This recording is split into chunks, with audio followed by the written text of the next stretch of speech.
हालत और हालात, यह विषय पर आज हम चर्चा करबे। नमस्कार, प्रणाम दोस्तों, मैं कविता तिवारी अपने फेसबुक पेज कविता की आवाज़ से यह विषय पर 2 से 3 मिनट के चर्चा करबे। एक होता है हालत इंसान के, एक होता है हालात। हालत तो हर केहू का खराब यह है, काहे वाली बात नहीं, लेकिन ओका इंसान जाहिर ना हो दे।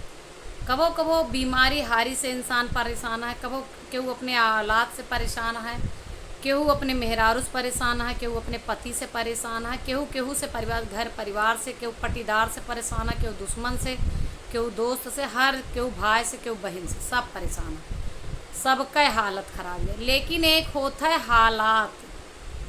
हालात जब मुश्किल वाले आ जाते हैं तब झेलब सबसे कठिन होता है।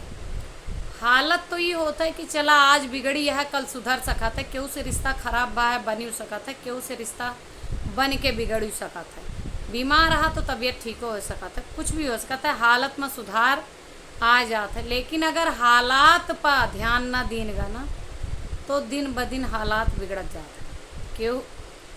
हालत के लिए तो दवाई हुआ है, हालत के लिए उपाय हुआ, लेकिन अगर हालात बिगड़े लाग तो ना है। हालात ऐसी चीज़ होता है जोन बिना सुधारे ना सुधर सकता। इंसान कहा था ना कि क्या करे, उनके हालात ऐसे हैं। हालात मतलब दशा ऐसे।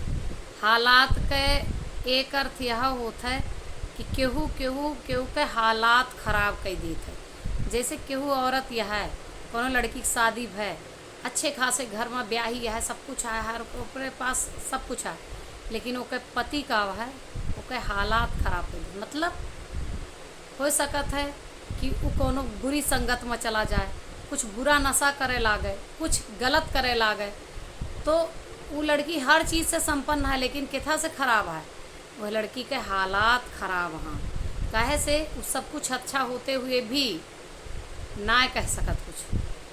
ई होता है हालात।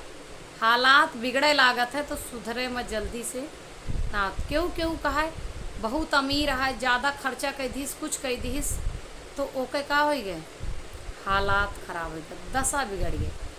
अब वह चीज़ का पाटे के लिए कुछ समय लागे, कुछ उम्र लागे, कुछ दिन लागे, जब हालात काबू में। ऐसा ना है ना कि हालत काबू में आ सकता है, हालात ना काबू, हालातों काबू में आ जाता है, लेकिन ओकरे लिए थोड़ा सा संघर्ष करे पड़ता है।